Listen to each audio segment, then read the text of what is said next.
من الشيطان الرجيم. بسم الله الرحمن الرحيم.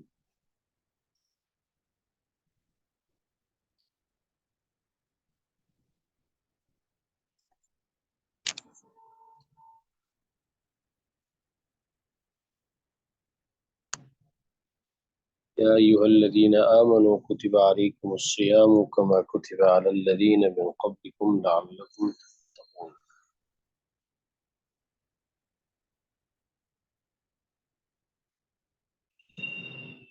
صدق الله العظيم.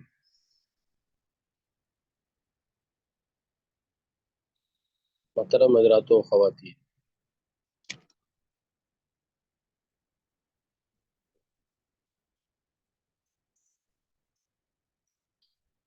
رمضان المبارک کا مہینہ شروع ہونے والا ہے۔ خبر آئی ہے کہ سعودی میں چاند نظر آ گیا ہے، اللہ عالم۔ تو اس حساب سے شعبان، ماہ شعبان کی یہ آخری رات ہے۔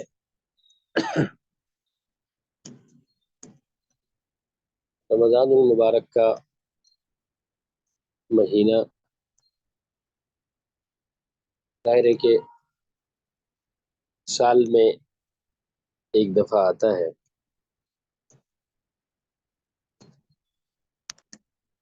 آج ہم نے جو عنوان رکھا ہے، استقبال رمضان کا عنوان رکھا ہے۔ تو رمضان المبارک کا جو مہینہ ہے، سال میں ایک دفعہ آتا ہے، تو استقبال کے کیا مطلب ہو سکتے ہیں؟ عموماً ہم مہمانوں کا استقبال کرتے ہیں۔ دیکھیے، مہمان کا جب ہم استقبال کرتے ہیں تو مہمان کا استقبال مہمان کے مقام و مرتبے کے اعتبار سے وہ شاندار ہوتا ہے۔ مہمان کا مقام و مرتبہ دیکھا جاتا ہے، اس مقام و مرتبے کو دیکھ کر پھر اس کی شان کے مطابق اس کا استقبال کیا جاتا ہے۔ مثلا مہمان ایسا ہے کہ جو کافی عرصے بعد آیا، تو کافی عرصے بعد آنے پر استقبال ہوتا ہے، ایک خوشی ہوتی ہے کہ چلو ایک عرصے بعد مہمان آئے ہیں۔ اور پھر طویل عرصے بعد آنے والے مہمان سے اگر ہمارا کوئی قریبی تعلق بھی ہو تو پھر اور زیادہ ایسے مہمان کے استقبال کے لیے آدمی اہتمام کرتا ہے، شاندار سے شاندار استقبال کرتا ہے۔ اور پھر یہ مہمان جو ایک تو طویل عرصے بعد آئے اور اس مہمان کے ساتھ ہمارا قریبی تعلق بھی ہو، اور پھر وہ مہمان آئے بھی تھوڑی سی مدت کے لیے، تو پھر ہم کیا کرتے ہیں کہ اور زیادہ اس مہمان کے استقبال کے لیے اور کوشش کرتے ہیں کہ ہم سارا وقت ان کے ساتھ گزاریں۔ تو مہمانوں کا تو یوں استقبال کیا جاتا ہے۔ کیسے استقبال کیا جاتا ہے؟ کہ بھئی مہمان کا مقام و مرتبہ دیکھا جاتا ہے، پھر اس مہمان سے ہمارا تعلق کتنا ہے، اس حساب سے اس کا اور زیادہ اچھا استقبال ہوتا ہے۔ اور پھر وہ دور دراز کا سفر کر کے آیا ہے، پھر آیا بھی ہے تو چند دنوں کے لیے آیا ہے، تو ان تمام چیزوں کو دیکھتے ہوئے مہمان کا استقبال بہتر سے بہتر طریقے سے کیا جاتا ہے۔ اب ہم دیکھتے ہیں ماہ رمضان ہے۔ ماہ رمضان مبارک ایک تو طویل عرصے کے بعد 11 مہینوں بعد، 11 مہینے ایک لمبا عرصہ ہے، 11 مہینوں بعد ماہ رمضان المبارک کا مہینہ آ رہا ہے، اور پھر یہ مہینہ ایسا ہے کہ اس مہینے کے ساتھ مسلمان کا تعلق ہے کہ اللہ تبارک و تعالیٰ نے اس ماہ مبارک میں قرآن کریم کو اتارا، اور اس ماہ مبارک میں اللہ تبارک و تعالیٰ کی رحمتیں چھما چھم برستی ہیں، اور اللہ تبارک و تعالیٰ کی طرف سے عمومی مغفرتوں کا اعلان ہوتا ہے، اللہ جل شانہ کی طرف سے برکتوں کا نزول ہوتا ہے۔ تو اس اعتبار سے اس ماہ رمضان المبارک کے ساتھ مسلمان کا ایک گہرا تعلق بھی ہے۔ ایک تو یہ 11 مہینے بعد آنے والا مہینہ ہے، اور پھر اس مہینے کے ساتھ مسلمان کا تعلق ہے، مغفرت کا ذریعہ ہے، برکتوں کا ذریعہ ہے، رحمتوں کا ذریعہ ہے، قرب الہی کا ذریعہ ہے، اعمال کی بہاروں کا مہینہ ہے۔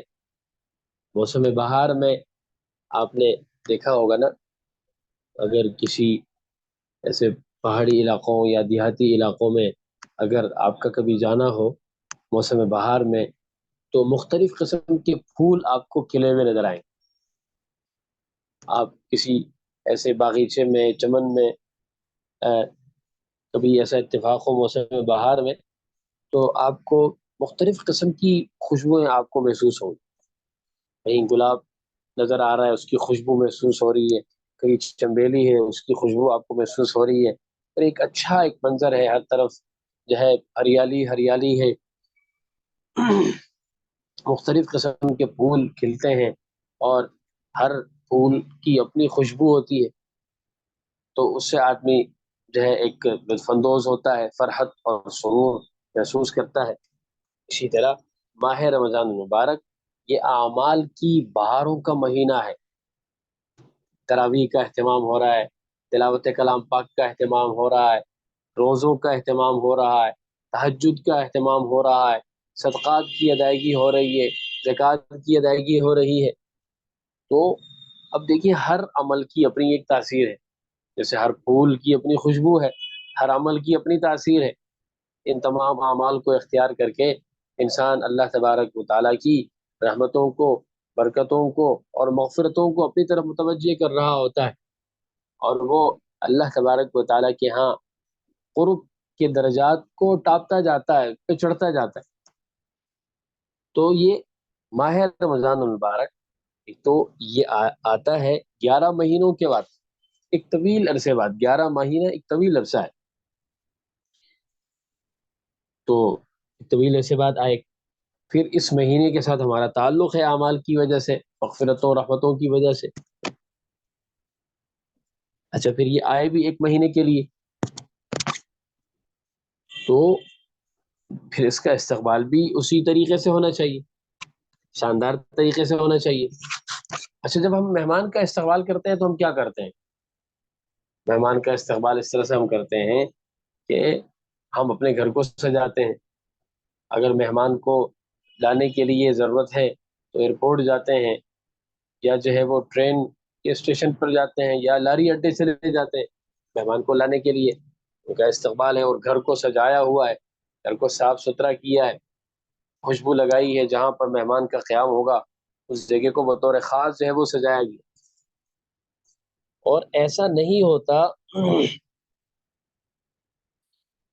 اچھا ایسا نہیں ہوتا کہ مہمان گھر پر پہنچ گیا، کمرے میں داخل ہوا چاہتا ہے، اور ہم جھاڑو پوچھا اٹھا کے اب جھاڑو لگانا شروع کر دیں کہ یہ مہمان صاحب آئے ہوئے تو فوراً جو ہے وہ جھاڑو لگا لیں اور پھر ان کو بٹھا دیں۔ ایسا نہیں ہوتا، بلکہ پہلے سے تیاری ہوتی ہے، گھر صاف ستھرا کیا، گھر کو سجایا، بیٹھنے کی جگہ جو ہے وہ صحیح طریقے سے جو سلیقے سے بنائی، اور پھر کھانے میں کیا ہونا چاہیے اس کا بھی پہلے سے مشورہ کر کے طے ہوتا ہے۔ مہمان کے آنے سے پہلے یہ طے ہوتا ہے کہ مہمان آئیں گے تو ہم سب سے پہلے پانی پیش کریں گے، پھر کوئی جوس پیش کریں گے، کولڈ ڈرنک پیش کریں گے، موسم کے اعتبار سے یا چائے بسکٹ وغیرہ پیش کریں گے، پھر تھوڑی دیر بعد ہم کھانا لے کر آئیں گے، کھانے میں کیا ہوگا اس میں بھی سارا طے ہوتا ہے کہ اس میں بکری کا گوشت لانا ہے، اس میں جو ہے بیف لانا ہے، یا اور جو بھی ان لوازمات ہیں ضیافت کے، وہ ساری چیزیں پہلے سے طے ہوتی۔ یہ نہیں ہوتا کہ مہمان صاحب آ گئے، گھر پر پہنچ گئے، اور جناب اب ہمیں یاد آیا کہ جی وہ صفائی تو ہم نے کی نہیں، اب جھاڑو پوچھا اٹھا کے اب صفائی کرنے لگ گئے۔ ایسا نہیں ہوتا۔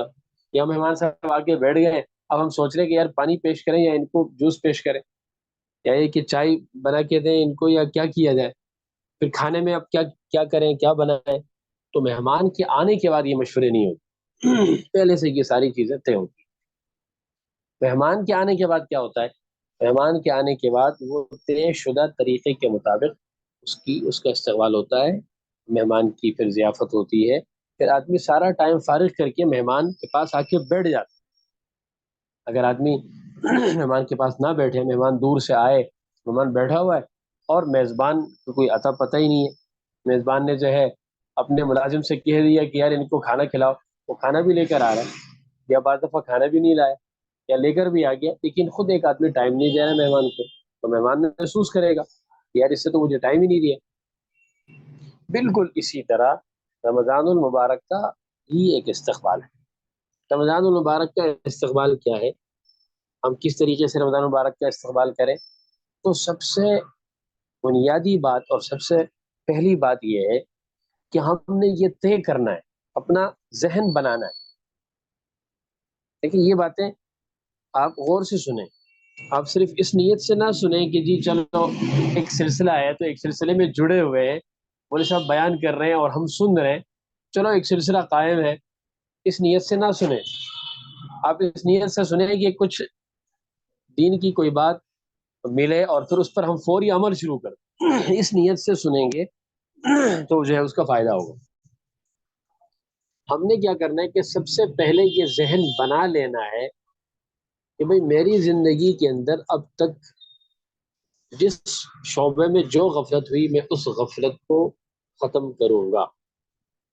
عبادات کے اندر کوتاہی ہوئی، عبادات کی کوتاہی کو میں اس رمضان المبارک سے ختم کروں، آئندہ عبادات کے اندر کوتاہی نہیں ہوگی۔ اسی طرح اگر میں نے معاشرت کے اعتبار سے، معاشرت یہ ہے کہ آدمی کا لوگوں سے تعلق کیسا ہے، عزیز و اقارب سے کیسا تعلق ہے، دوست احباب سے کیسا تعلق ہے، پڑوسیوں سے کیسا تعلق ہے، خاندان والوں سے کیسا تعلق ہے، تو یہ جو مختلف قسم کے ہمارے تعلقات ہوتے ہیں،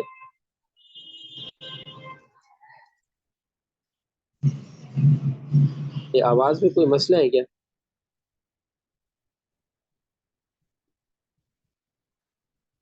آواز صاف آ رہی ہے؟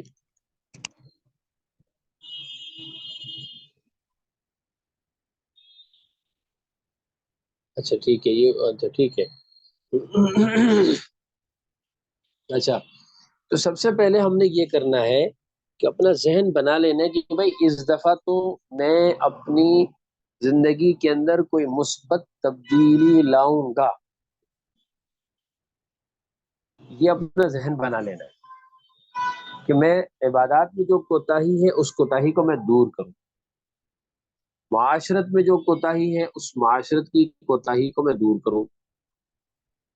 معاشرت کا تعلق چاہے میاں بیوی کا معاملہ ہو، اولاد والدین کا معاملہ ہو، بہن بھائیوں کا معاملہ ہو، دوست احباب کا معاملہ ہو، اڑوس پڑوس کا معاملہ ہو، یہ جتنے بھی جس قسم کے لوگوں سے ہمارا ایک تعلق ہے زندگی کے اندر، اولاد والدین سے شروع کر کے آپ نیچے چلتے جائیں، جتنے بھی طرح کے لوگوں سے ہمارے تعلقات ہوتے ہیں، ان سے ہمارا واسطہ پڑتا ہے، ان سے، اس کو کہتے ہیں معاشرت۔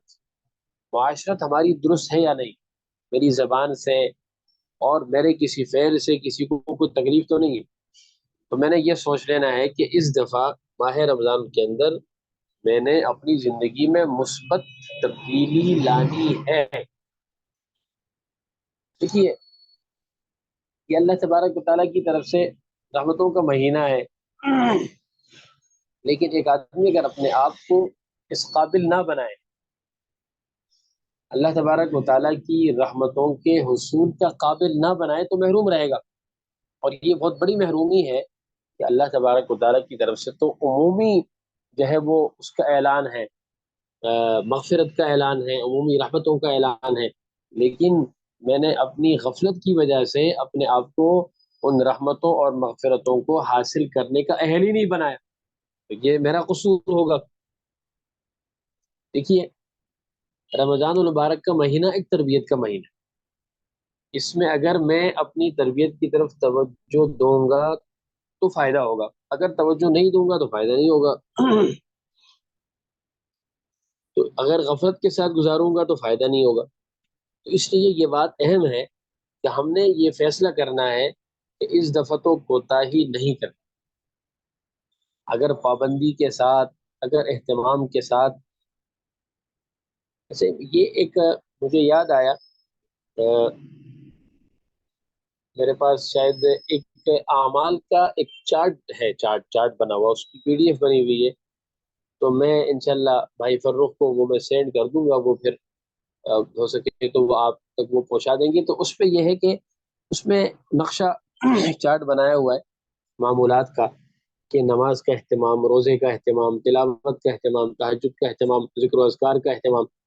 تو اس سے یہ ہوگا کہ ایک ترتیب کے ساتھ جب اعمال پر ہم آئیں گے اور پھر ایک مہینے تک ایک سلسلے کو جب ہم چلائیں گے تو اللہ تبارک و تعالی ہمیشہ پھر اس کی ہمیں توفیق عطا فرمائیں گے۔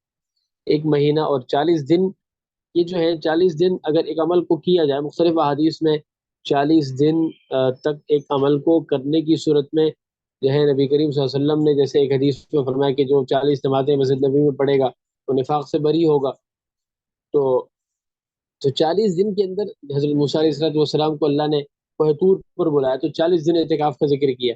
تو انسان کی جو تخلیق کا جو سلسلہ اور مرحلہ ہے ماں کے پیٹ میں، اس مرحلے کے اندر بھی ہر 40 دن بعد تبدیلی آتی ہے، جیسے قرآن کریم کی آیات میں ہے اور حدیث مبارکہ کے اندر ایک موٹی سی بات ہے۔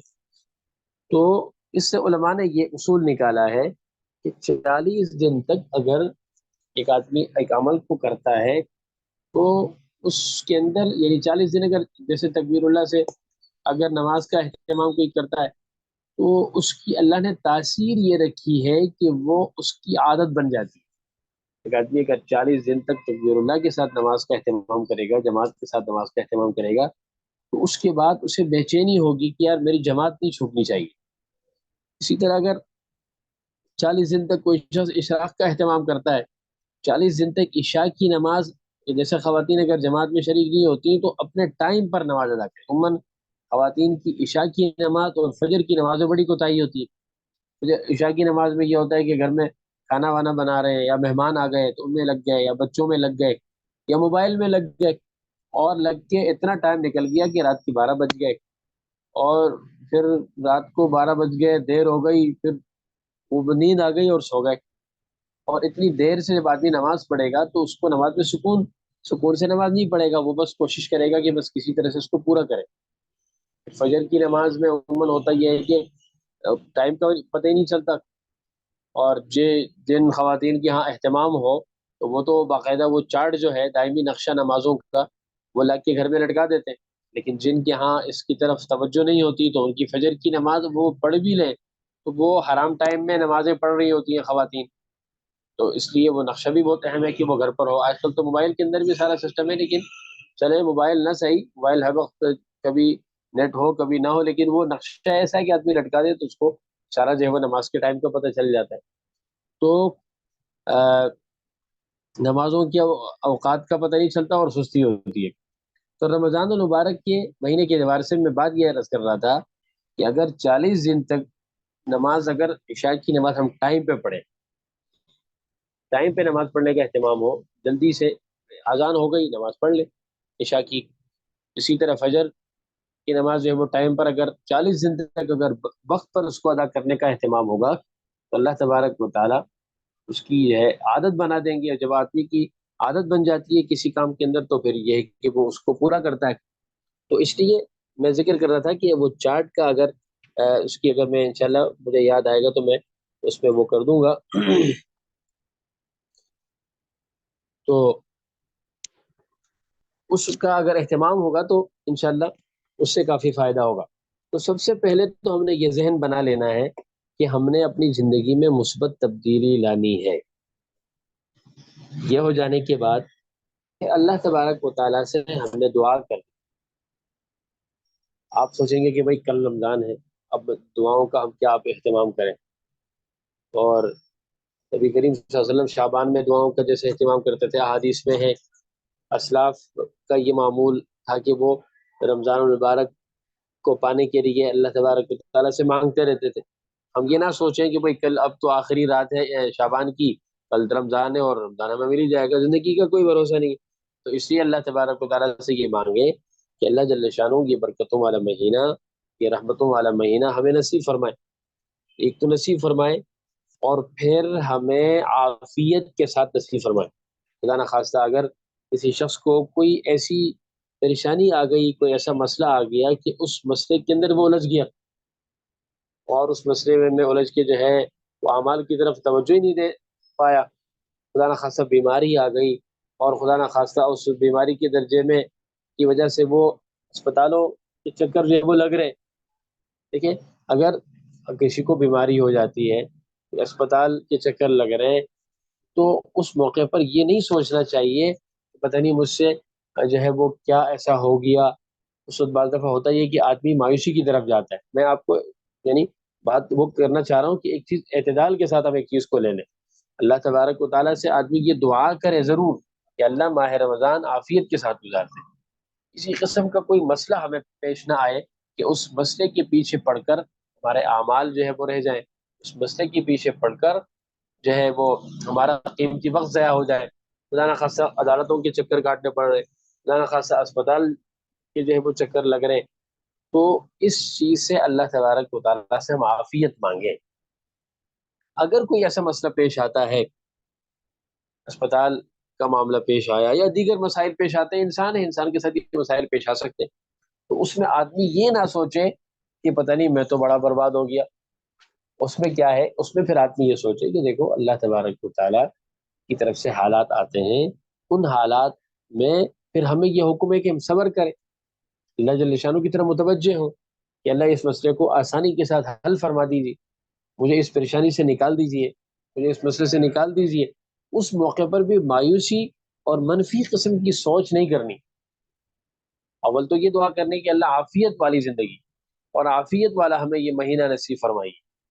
لیکن اگر حالات آ جائیں تو اس کا یہ مطلب نہیں ہے کہ خود اپنے بارے میں بھی اور دوسروں کے بارے میں بھی یہ نہیں سوچنا چاہیے۔ مطلب یہ سوچا جاتا ہے کہ یار وہ فلاں آدمی تو پورا رمضان اسپتال میں ہی رہ گیا بھائی، اور فلاں صاحب تو رمضانوں میں ایک عدالت کے چکر کاٹنے لگ گئے، اور پھر ان باتوں کو بنیاد بنا کر کسی کا ذکر منفی انداز میں کرنا، تانے دینا، یہ انتہائی خطرناک باتیں ہیں۔ اس سے اپنے آپ کو بچانا چاہیے۔ حالات سب پر آ سکتے ہیں، بیماری سب پر آ سکتی ہے، اور بیماری آنا، حالات آنا، تو یہ جو ہے اس بات کی منافی نہیں ہے کہ جو ہے یعنی خدا نہ خاصہ آدمی یہ سوچے کہ یہ اللہ کا کوئی عذاب آ گیا میرے اوپر۔ ہاں، اگر آدمی مایوسی کی طرف جاتا ہے، بے صبری کا مظاہرہ کرتا ہے، تو وہ پھر اللہ کی طرف سے عذاب بھی سمجھو۔ ہاں، جو لوگ صبر کرتے ہیں، اللہ کی طرف متوجہ رہتے ہیں، مسئلے کا حل بھی اللہ ہی سے مانگتے ہیں، تو یہ ایسے لوگوں کے درجات کی بلندی کا ذریعہ ہوتا ہے۔ تو اللہ تبارک و تعالیٰ سے معافیت مانگے۔ خدا نہ خواستہ اگر کوئی ایسی ایمرجنسی پیش آ جائے تو اس میں مایوسی کی ضرورت نہیں ہے، اس موقع پر صبر اور اللہ تبارک و تعالیٰ سے اور زیادہ رجوع کرنے کا جو ہے پھر وہ موقع ہوگا۔ تو عافیت کے ساتھ مانگے، اعمال کی توفیق مانگے۔ دیکھیے، یہ اللہ تبارک و تعالیٰ کے اصول ہے کہ اللہ جل شانہ ہمارے محتاج نہیں۔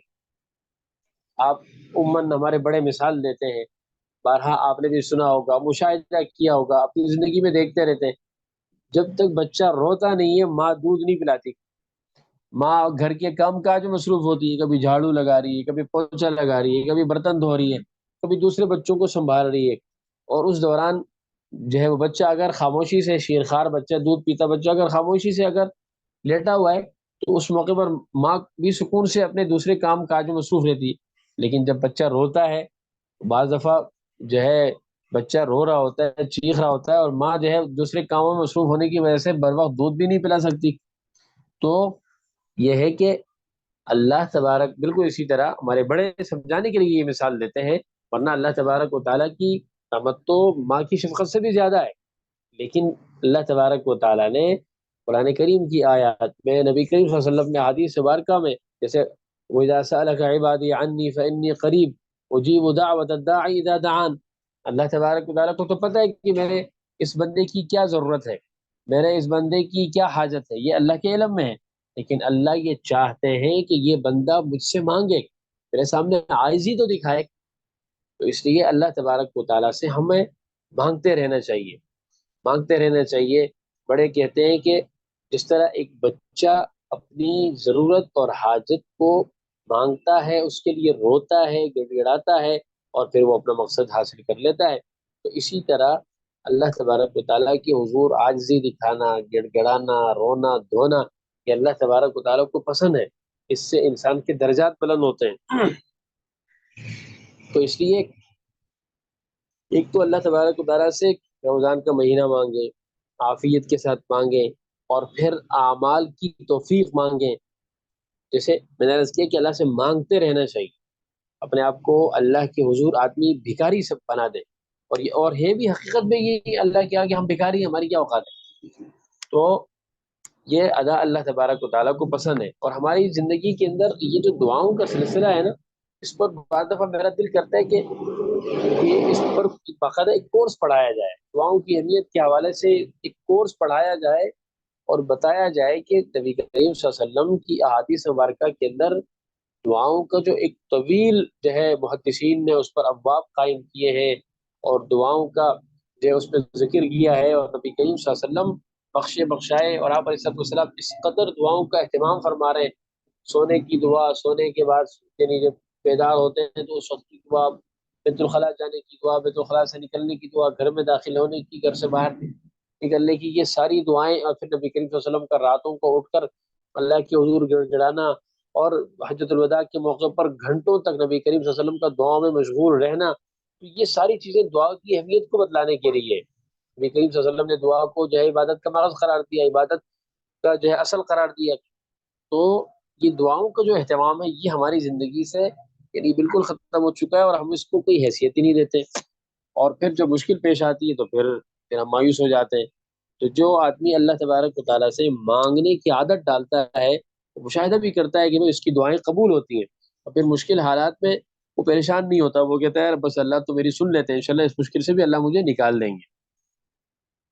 تو اللہ سے یہ مانگے کہ اللہ ہمیں رمضان المبارک کا مہینہ نصیب فرمائے، اور عافیت کے ساتھ نصیب فرمائے، اعمال کی توفیق نصیب فرمائے، اور اعمال کو قبول بھی فرمائے۔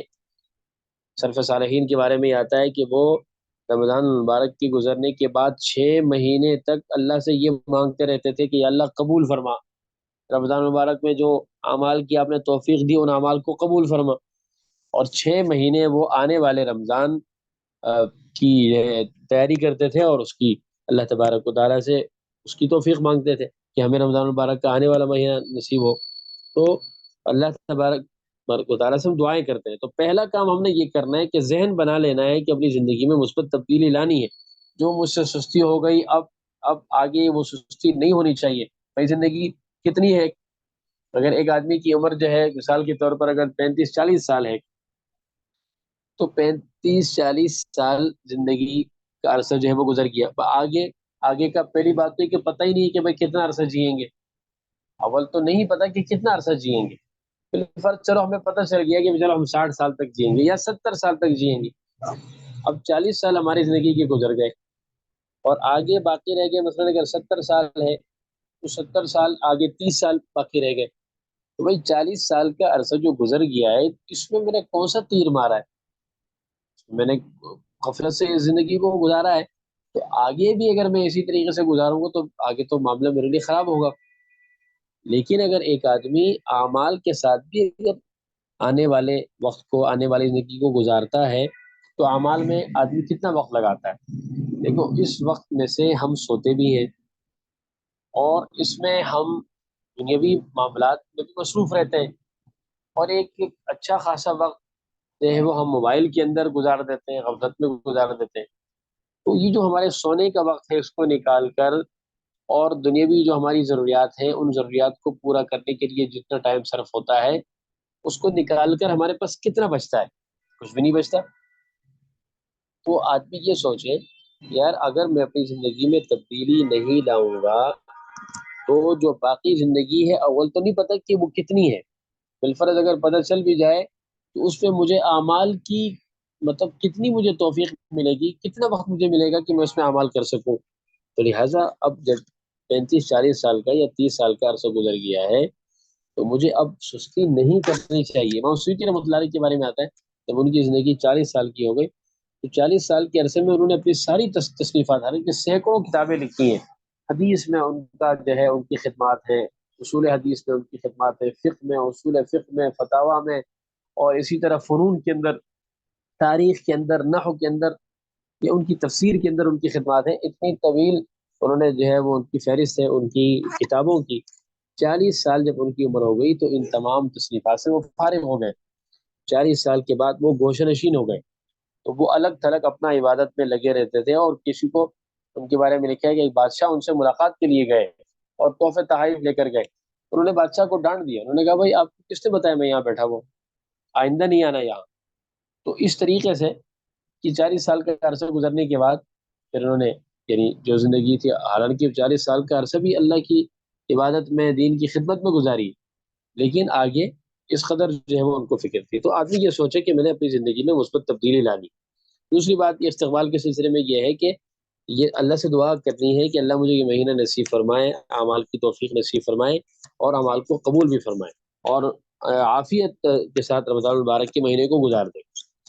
پھر اسی طرح تیسرا کام ہم نے یہ کرنا ہے کہ ہماری جو خریداریاں ہیں، عید کی خریداریاں، وہ پہلے ہونی چاہیے۔ اب کل کا دن ہے، ممکن ہے آپ میں سے بہت سی جو ہے ماؤں بہنوں نے خریداریاں کی ہوں گی، یا بعضوں سے ابھی نہیں ہوئی ہوگی، لیکن اس کے استقبال میں یہ چیز، جیسے میں نے مثال میں آپ سے یہ عرض کیا تھا کہ مہمان کے آنے کے بعد پھر آدمی ادھر ادھر نہیں جاتا، پھر مہمان کے ساتھ بیٹھ کے اس کے ساتھ ٹائم گزارتا ہے، اس کی باتیں سنتا ہے اور اپنی باتیں ان کو سناتا ہے۔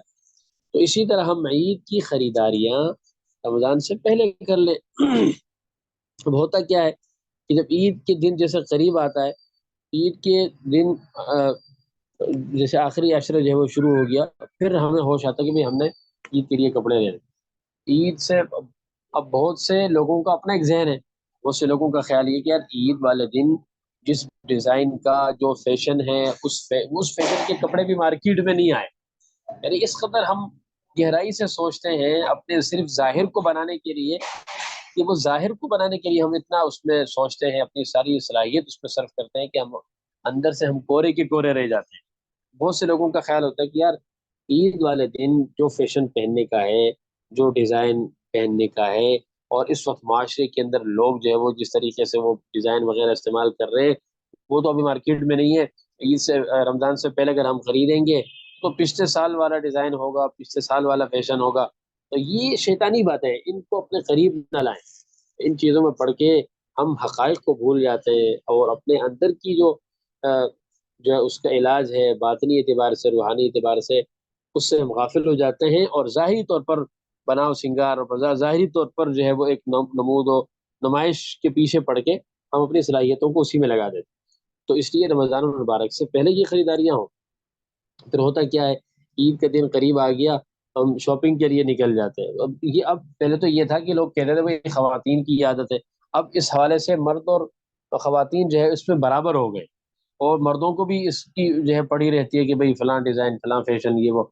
ہوتا کیا ہے کہ بھئی جوتے خریدنے کے لیے نکل گئے، پوری مارکیٹ گھوم گئے، اور پسند کی جو ہے جوتی پسند نہیں آئی، اور کبھی طارق روڈ کی مارکیٹ گھوم رہے ہیں، کبھی ڈیفینس کی مارکیٹ گھوم رہے ہیں، کبھی ادھر ادھر کی جتنے بھی جو ہے وہ بنے ہوئے مال بنے ہوئے، کبھی ایک مال میں جا رہے ہیں، کبھی دوسرے مال میں جا رہے ہیں، بھائی کیا ہوا، بھائی جوتی پسند نہیں آ رہی۔ اور وہ قیمتی لمحات رمضان المبارک کے، چاہے وہ دن کے ہوں چاہے وہ رات کے ہوں، اور عموماً رات کے ہی اوقات ہوتے ہیں جب خریداری کے لیے لوگ نکلتے ہیں۔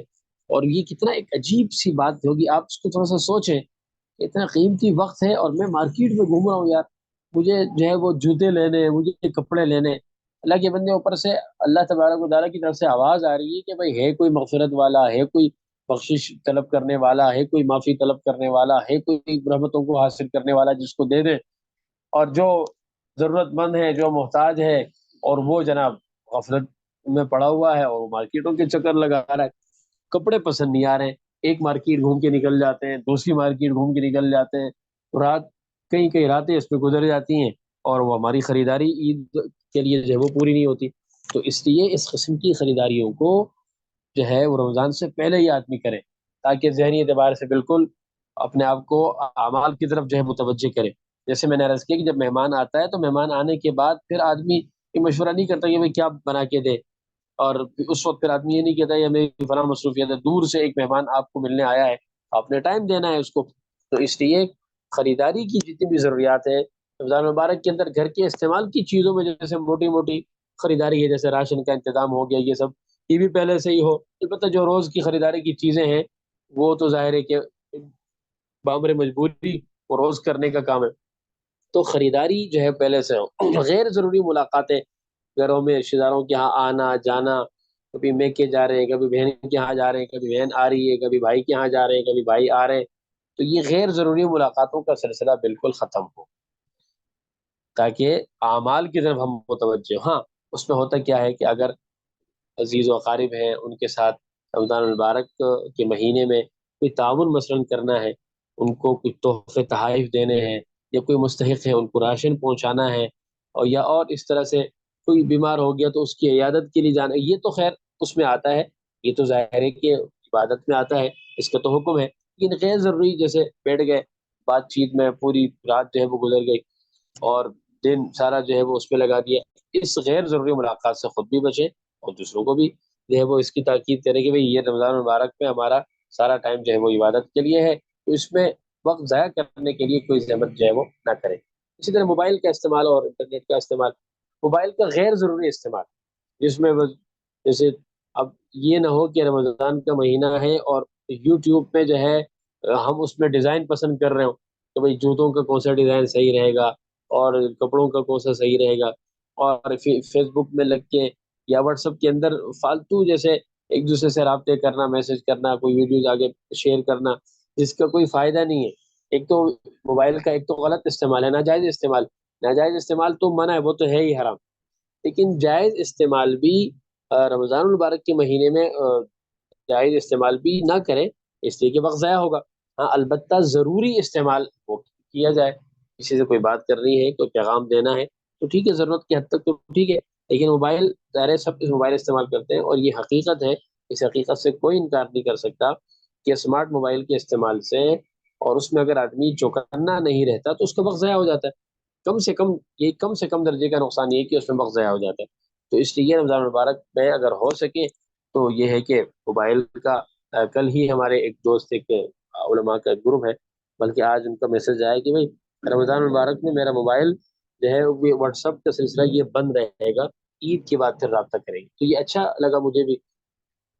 تو ہاں البتہ اگر کچھ مجبوریاں ایسی ہوتی ہیں، جیسے بعض لوگوں کا ہوتا ہے کہ درس کی تیاری کے لیے اس میں سے یہ تیاری کی جاتی ہے، جیسے کوئی پڑھانے کے لیے نیٹ کا استعمال ہے یا بیان سننے کے لیے کرنے کے لیے نیٹ کا استعمال ہے، وہ تو ایک ضروری استعمال ہے اور جائز استعمال ہے اور اس میں ایک دین کا کام ہے تو ٹھیک ہے.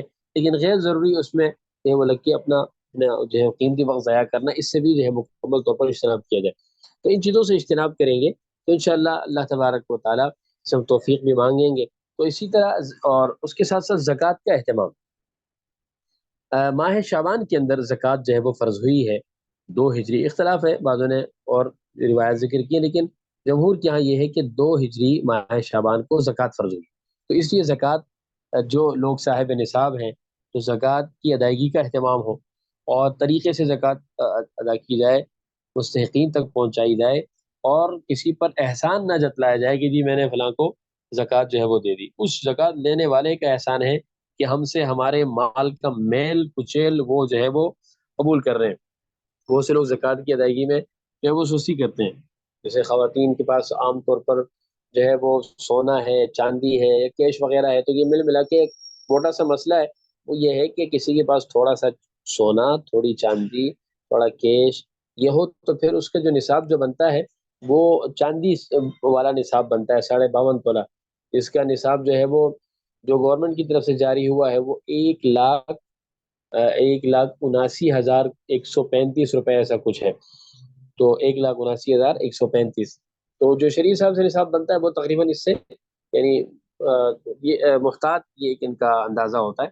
تو یہ صحیح ہے اس پر اگر لے لیا جائے.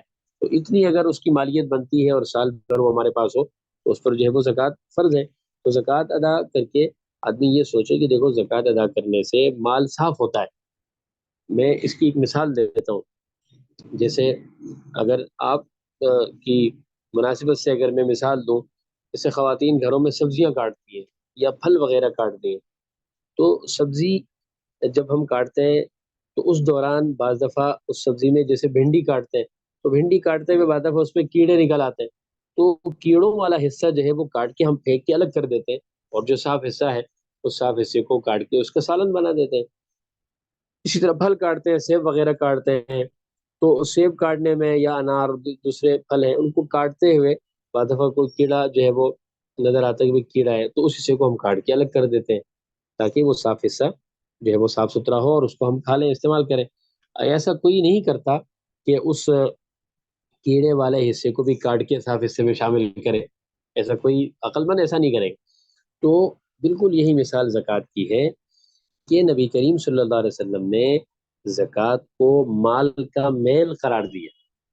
جب ایک آدمی اگر ایک ہمارے پاس صاف ستھرا سالن ہو اور دوسرا سالن ایسا ہے کہ جو 2 دن کا جو ہے وہ پرانا سالن ہے اور اس میں سے اسمیل بھی آ رہی ہے، تو اسمیل والا جو سالن ہے اس کو ہم کبھی بھی صحیح سالن کے ساتھ مکس نہیں کریں گے. مکس کریں گے تو وہ خراب ہو جائے گا، جو صحیح ہے وہ بھی خراب ہو جائے گا. تو نبی کریم صلی اللہ علیہ وسلم نے زکوٰۃ کو مال کا میل قرار دیا.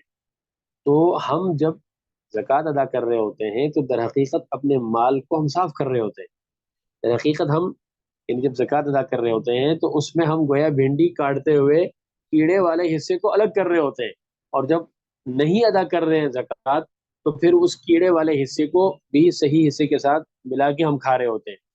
تو یہ ایسے ہی ہوتا ہے کہ اگر زکوٰۃ ایک آدمی ادا نہیں کرتا تو اس کی مثال ایسی جیسے باسی سڑا ہوا سالن جو ہے وہ صحیح صاف ستھرے قورمے یا جو ہے وہ مٹن کے کسی سالن کے اندر مکس کر کے اس کو کھا رہے ہیں، تو یہ کیسا لگے گا؟ تو اس لیے زکوٰۃ کی ادائیگی میں سستی نہ ہو. زکوٰۃ کا نصاب معلوم کر کے، اس کے مسائل معلوم کر کے زکوٰۃ کی ادائیگی کا اہتمام ہو. یہ شعبان المعظم کے مہینے میں جو ہے شعبان کو زکوٰۃ کا مہینہ کہا جاتا ہے اور رمضان کو روزوں کا مہینہ کہا جاتا ہے. اور پھر رمضان المبارک کے اندر اعمال میں جیسے اجر جو ہے وہ بڑھتا ہے. تو اگر اس زکوٰۃ کو ہوتا ہے کہ بعض لوگ رمضان کے لیے اس کو مؤخر کرتے ہیں، اس میں فقہی جو مسئلہ ہے وہ یہ ہے کہ زکوٰۃ کا جو دن ہے اس دن ادا کیا جائے. اگر اس دن ادا نہیں کر سکتے تو اس دن حساب کر کے الگ کیا جائے. اور پھر رمضان میں اگر ایک آدمی یہ سوچتا ہے کہ یار چلو رمضان میں ادا کروں گا تو اس کا اجر زیادہ ہوگا تو بھی ٹھیک ہے. اس صدقہ فطر کے حوالے سے نفلی صدقات ہے، ان تمام چیزوں کا انشاءاللہ ہم اہتمام کرنے کی نیت کریں گے اور اللہ سے مانگیں گے. اور پھر اللہ سے جب مانگیں گے اور پورا مہینہ اس کا اہتمام کریں گے تو اللہ تبارک و تعالی ہمیں اعمال کی طرف ہمیں لائیں گے، اور اعمال کرنا یہ ہماری زندگی کا ایک حصہ بن جائے گا، ہماری عادت بن جائے گی، اور اللہ تبارک و تعالیٰ کے احکامات پر عمل کرنا آسان ہوگا انشاءاللہ. اسی پر اکتفا کرتے ہیں. اللہ ہم سب کو عمل کی توفیق نصیب فرمائے. کوئی بات اگر پوچھنی ہو تو بتائیے اختصار کے ساتھ. کوشش کریں کہ اردو میں لکھیں.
ہاں، اعمال کی جو لسٹ آپ نے پوچھا وہ میں انشاءاللہ میں سینڈ کر دوں گا انشاءاللہ.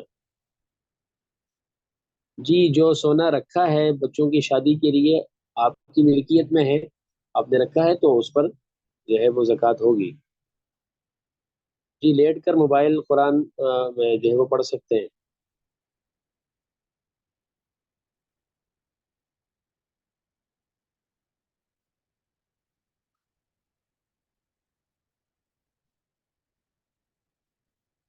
جی ہاں، پریگنینسی میں روزے مس ہو جائیں تو وہ رکھنا ہے. موبائل فون کا استعمال ضرورت کی حد تک کریں. بلا ضرورت اس میں وقت ضائع نہ کریں.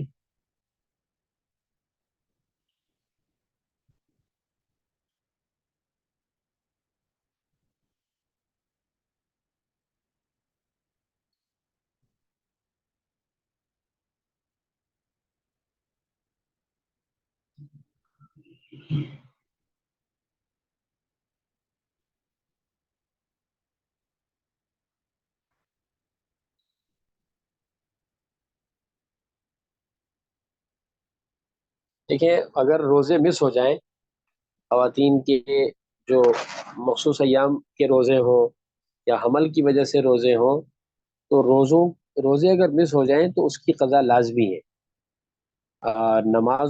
نمازیں اگر رہ جائیں اور وہ مخصوص ایام میں، اس کی تو قضا نہیں ہے. لیکن اس کے علاوہ اگر نماز رہ جائے تو اس کی بھی قضا ہے. صرف مخصوص ایام کے دوران کی نماز کی قضا نہیں ہے. ان ایام کے علاوہ کسی بھی عذر کی وجہ سے اگر نماز رہ گئی ہو تو اس کی قضا ہے. اور اسی طرح روزے کا جہاں تک تعلق ہے، چاہے وہ مخصوص ایام کے روزے ہوں یا کسی اور وجہ سے، جیسے حمل کی وجہ سے یا کسی اور وجہ سے، وہ سب جو ہے وہ اس کا جو ہے وہ قضا رکھنا ہے.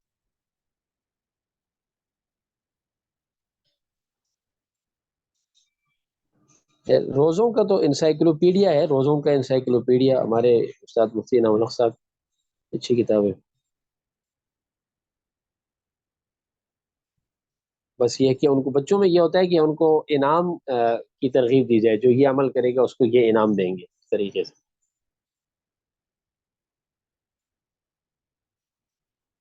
دیکھیے، موبائل کا آپ نے جیسے کہا کہ ہم عادی ہیں. دیکھیے، نبی کریم صلی اللہ علیہ وسلم کے زمانے میں صحابہ کرام جو ہے ان کے ہاں شراب کا استعمال بہت زیادہ تھا. اور شراب ایک ظاہر ہے، یہ چیزیں ایسی ہوتی ہیں کہ جو آدمی کے لیے نشہ بن جاتی ہیں. لیکن جب اللہ تبارک تعالیٰ کی طرف سے حکم آیا شراب کی حرمت کا، تو وہ ساری شراب جو گھر میں رکھی ہوئی تھی صحابہ نے لا کر گلیوں میں بہا دی. صحابہ، ایک غالباً ابن عمر رضی اللہ عنہ کا یہ قول ہے کہ شراب سب نے لا کے گلیوں میں لا کے بہا دی. اور پھر جب بعد میں بارش ہوئی تو وہ بارش کا جو پانی تھا، وہ پانی سارا کا سارا وہ ایسا لگ رہا تھا جیسے یہ شراب ہے. وہ رنگ اس میں اتنا جو ہے وہ مکس ہو گیا تھا. اس لیے جیسے آپ کہہ رہے ہیں نا کہ ہم عادی ہو گئے، تو عادت کو چھوڑنے کا کیا طریقہ ہے؟ وہی طریقہ موبائل کو چھوڑ دینے کا ہے. اور وہ یہ ہے کہ آپ فیصلہ کریں کہ میں نے نہیں کرنا ہے، بس نہیں ہوگا.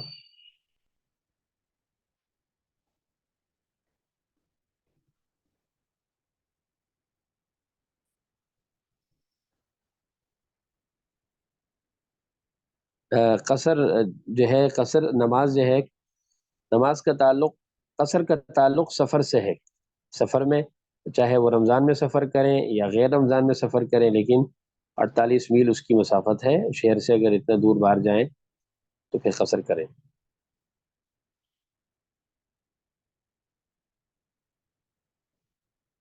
قضا روزے کی، قضا کا کیا مطلب؟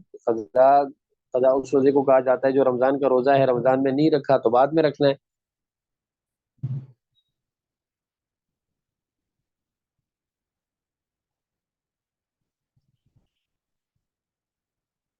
نہیں، فدیہ دیکھیں، فدیہ اس روزوں کا فدیہ ہو یا نماز کا فدیہ ہو، وہ اس صورت میں دے سکتے ہیں کہ ہم روزہ رکھنے پر قادر نہ ہو. مثال کے طور پر آدمی کو ایسی بیماری لگ گئی کہ ٹھیک ہونے کی امید نہیں ہے، تو وہ فدیہ دے دیتا ہے.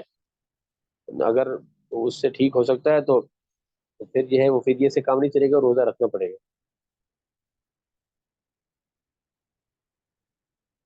ہاں، یہ اگر روزے مس ہو گئے تو رکھنا پڑے گا، عذر کوئی بھی ہو.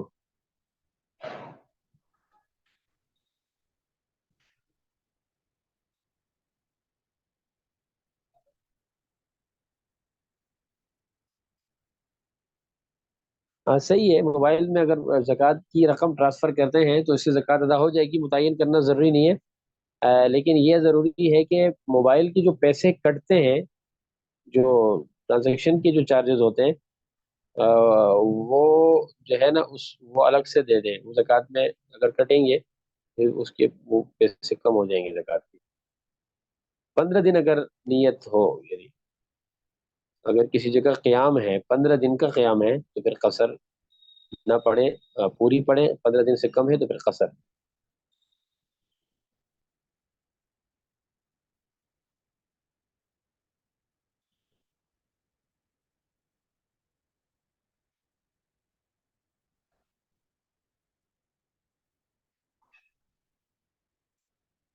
کہ تجوید ٹھیک کرنے کی کوشش کریں، تلاوت پھر بھی کریں، تجوید اپنی درست کرنے کی کوشش کریں۔ دیکھیے قضا اگر آپ نے رکھ کے توڑا ہے تو پھر تو روزہ نہیں رکھا نا، قضا نہیں ہوئی، اس کو قضا نہیں کیا۔ قضا اگر رکھ کے توڑا ہے، اچھا یعنی قضا رکھ کے اس کو توڑا ہے، ٹھیک ہے، ہاں اس کی بھی قضا کرنی پڑے گی۔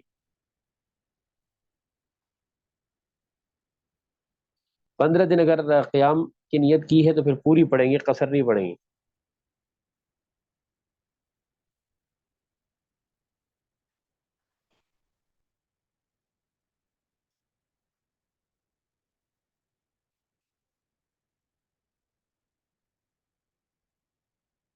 دیکھیے اس کا زیور کے تعلق تو ملکیت کے ساتھ ہے، طلاق ہو یا نہ ہو، اگر ملکیت میں ہے اور ملکیت میں سال پورا ہو گیا تو اس کی زکوٰۃ دیں گے۔ اس کا تعلق جو ہے وہ طلاق سے نہیں ہے، ملکیت سے ہے۔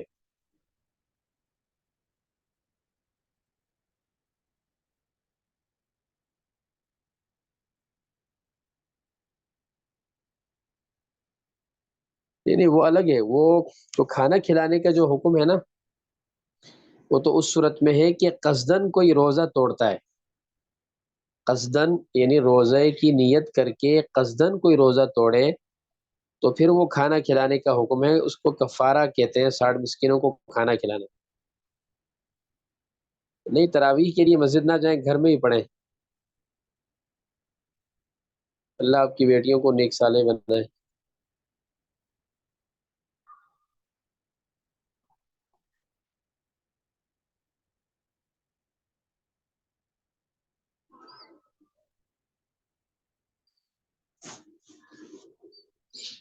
سعودیہ میں چاند ہو گیا اور پاکستان میں ایک دن بعد، تو ٹھیک ہے، وہ اگر پاکستان، اگر پہلے سعودیہ گئے ہیں پھر پاکستان آئے ہیں تو یہاں کے حساب سے چلنا ہوگا، اگر وہاں گئے تو وہاں کے حساب سے چلنا ہوگا۔ لیکن یہ ہے کہ وہ روزے اگر 30 ہوئے ہیں تو 30 پھر رکھ لیں، بعد میں قضا کر لیں، اور اگر 29 ہے تو پھر 28 نہ ہو، یہ 29 ہو پوری۔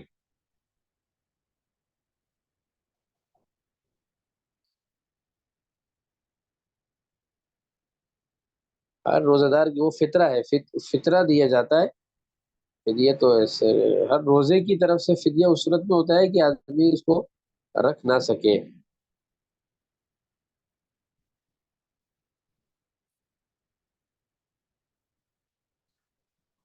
مسواک کر سکتے ہیں روزے میں۔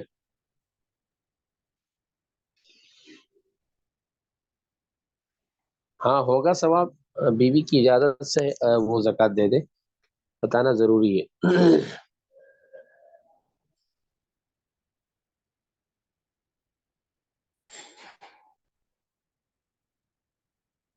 یہ میرے علم میں نہیں ہے کہ یو کے میں روزہ کل سے ہے یا پرسوں سے ہے۔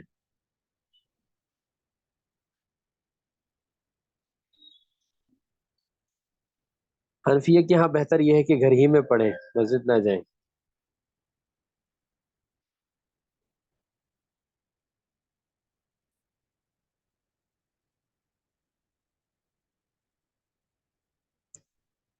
دیکھیے قرضہ تو پہلے ہے نا، قرضہ ادا کرنا تو فرض ہے، اس کو پہلے ادا کریں، حقوق العباد سے اس کا تعلق ہے۔ ٹھیک ہے، قرضہ پہلے ادا کریں۔ ٹھیک ہے انشاءاللہ، اور رمضان المبارک کی ترتیب شاید آپ کو بتائی گئی ہوگی. انشاءاللہ پونے تین سے لے کے 3:15 کے درمیان انشاءاللہ بیان ہوگا. اللہ ثانیہ فرمائے.